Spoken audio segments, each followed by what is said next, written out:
Students, now the next topic that we will study, that is relationship between zeros and coefficients of a polynomial.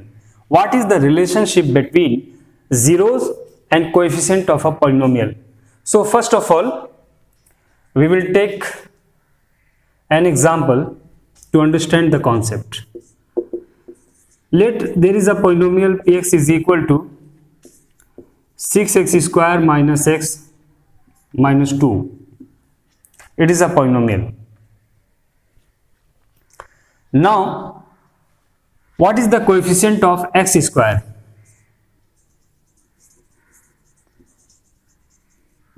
Coefficient of x square is equal to 6 and coefficient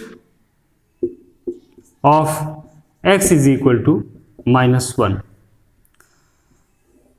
यहां पर x square का coefficient 6 है और x का coefficient -1 है.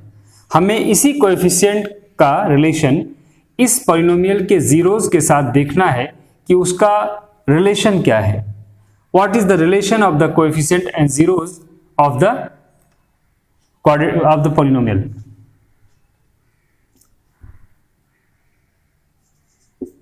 It is the polynomial 6x square minus x minus 2.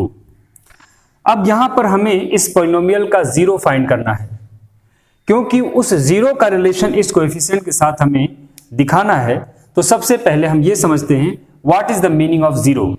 Zeros का मतलब होता है कि x के उस वैल्यू की वजह से जो इस पॉलिनोमियल को इक्वल टू जीरो कर दे, यानी x का वो वैल्यू जो इस कंप्लीट पॉलिनोमियल को इक्वल टू जीरो कर दे, that is called zero of the polynomial. थोड़ी देर के लिए हम मान लेते हैं कि यहां पर x के किसी वैल्यू की वजह से ये पॉलिनोमियल px जीरो हो चुका है और उस x के वैल्यू को अभी हम फाइंड कर लेंगे, जिसकी वजह से ये पॉलिनोमियल इक्वल टू जीरो हो चुका है. Now I will replace 6x square minus x minus 2. I will shift in the left hand side and 0 in the right.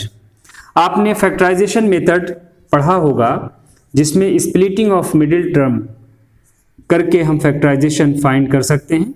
That is 3x minus 2 equals to 0. हमने यहाँ क्या किया है, 6x square को ठीक 6x स्क्वायर हमने लिख दिया है. दिस इज माइनस x को हमने -4x प्लस 3x में इसको चेंज कर दिया है, क्योंकि आप जानते हैं -4x plus 3x is equal to -x. इस फैक्टराइजेशन मेथड के डिटेल पर मैं नहीं जाऊंगा, क्योंकि आपने क्लास 8 तक फैक्टराइजेशन पढ़ ही लिया होगा, जो आप समझ भी रहे होंगे.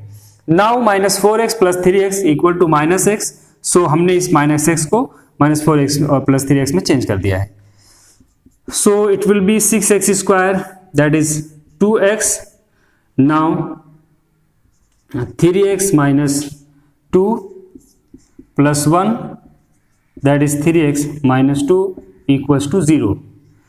So it is equal to 3x minus 2 and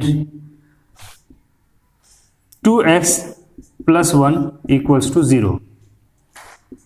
अगर मैं इस इक्वेशन के दोनों साइड में यहां 0 है, 3x minus 2 से दोनों साइड में अगर डिवाइड कर दूं तो ये 3x minus 2 कैंसिल हो जाएगा, सिर्फ 2x plus 1 equals to 0 बचेगा, क्योंकि 0 को हमने 3x minus 2 से जब डिवाइड किया तो यहां 0 ही हमको मिलेगा. So we can write 3x minus 2 equals to 0 and once again 2x plus 1 equals to 0.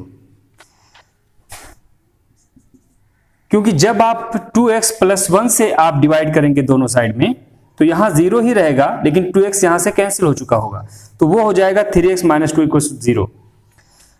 Implies that x is equal to 2 upon 3 and here x is equal to -1 upon 2. इन दोनों roots को एक बार हम अल्फा और beta मान लेते हैं, यानी first root that is x is equal to 2 upon 3 that is alpha. Alpha is equal to 2 upon 3 and beta is equal to -1 upon 2. ये अल्फा बीटा मैं यूं ही लिख दिया हूं क्योंकि दो रूट्स हैं, दोनों x हैं. Alpha is also x, the value, the zero of the polynomial, and beta is also the zero of the polynomial. x के दो वैल्यूज यहां पर हैं, हमने एक को अल्फा मान लिया, दूसरे को बीटा मान लिया, पर अल्फा और बीटा दोनों x है यहां पर। नाउ अब हम पता करेंगे what is the sum of root alpha plus beta. Now alpha plus beta is equal to 2/3 plus -1/2, that is equal to 2/3 plus minus 1/2. So it will be 6 and that is 4 minus 3, that is equal to 1/6, means sum of root is equal to 1/6. Alpha into beta is equal to product of the zeros, that is equal to 2/3 into -1/2, that is equal to -2/6. हमने इस polynomial के x का value यहां पर हमें मिल गया है। x का वैल्यू मिलना मतलब कि इस वैल्यू को अगर हम यहां x के प्लेस पर पुट करेंगे तो डेफिनेटली ये पॉलिनोमियल इक्वल्स टू 0 हो जाएगा। इसका मतलब ये जो अल्फा और बीटा है ये जीरोज है इस पॉलिनोमियल का, जो हमने यहां पर हमें मिल गया है। Now sum of root, it means जो दो रूट्स क्वाड्रेटिक इक्वेशन में दो रूट्स ही हमें मिलेंगे, क्योंकि मैक्सिमम डिग्री यहां पर 2 है तो दो रूट्स हमको मिलेंगे। और यहां पर जो दो रूट्स मिला है अल्फा और बीटा जिसे हमने माना है, उन दोनों रूट्स का, उन दोनों जीरोज का सम दैट इज 1/6 और प्रोडक्ट यहां पर 2/6 हमें मिलता है। अब इस वैल्यू को, सम ऑफ रूट को और प्रोडक्ट ऑफ रूट को यहां पर कोएफिशिएंट के वैल्यू से हम यहां पर कंपेयर करेंगे और एक रिलेशनशिप यहां पर हम फाइंड करेंगे कि जीरोस के बीच में और कोएफिशिएंट के बीच में क्या रिलेशन है। नाउ यहां पर हमें मिल चुका है alpha plus beta that is equal to 1/6, that is 1/6। It means ये 1/6 यहां पर जो है उसे हम लिख सकते हैं -1/6, इसलिए क्योंकि minus into minus is equal two plus होता है। मैंने लिखा इसलिए है क्योंकि यहां पर हमें समझने में थोड़ी आसानी हो जाएगी। कोएफिशिएंट ऑफ x यहां क्या है, दैट इज इक्वल टू -1। इस माइनस को मैं माइनस रहने देता हूं, लेकिन इस ब्रैकेट के अंदर जो -1 है, क्योंकि वो है कोएफिशिएंट ऑफ x, तो इस ब्रैकेट के अंदर मैं लिख सकता हूं कोएफिशिएंट ऑफ x, क्योंकि coefficient of x is equal to -1 है। तो मैं यहां लिखूंगा that is coefficient of x upon what is 6। यहां पर आप देखें 6 is coefficient of x square, तो जहां पर 6 है उस प्लेस पर मैं लिख सकता हूं coefficient of x square. So यहां लिखूंगा मैं coefficient of x square. It means alpha plus beta is equal to minus coefficient of x upon coefficient of x upon 6.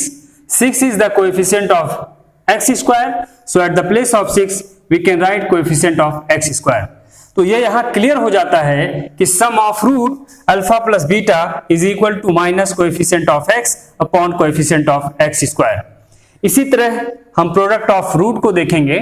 Now alpha into beta that is -2/6. Now this -2/6 is the part of this polynomial. यहां -2 constant है इस complete polynomial में। अगर आप देखेंगे तो -2 is constant. What is the 6? 6 is the coefficient of x square, coefficient of x square. So यहां proof हो गया product of zeros of a quadratic polynomial is equal to constant upon coefficient of x square. So this relation is true. Thank you dear students, आपने हमारा video देखा, इसके लिए शुक्रिया। Channel को सब्सक्राइब कर लें, बेल आइकन दबा दें ताकि जब भी कोई वीडियो हम पोस्ट करें तो उसकी जानकारी आपको फौरन हो सके। धन्यवाद।